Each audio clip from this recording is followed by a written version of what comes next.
একঘেয়েমি ঝিঙে খেতে নিশ্চয়ই আর ভালো লাগছে না, তাই একদিন নিরামিষের দিন বানিয়ে ফেলুন এই ঝিঙে ভাপার রেসিপিটা।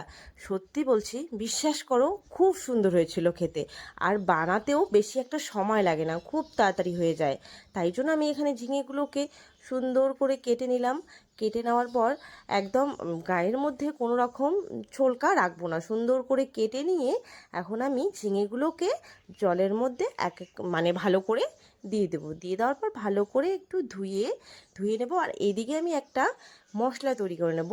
সেখানে দেবো আমি সর্ষে 1 চামচ, 2 চামচ মতন সাদা সর্ষে, 1 চামচ কালো সর্ষে, আর 1 চামচ দেবো হচ্ছে জিরে, গোটা জিরে, আর 1 চামচ পোস্ত, আর কিছুটা কাঁচা লঙ্কা।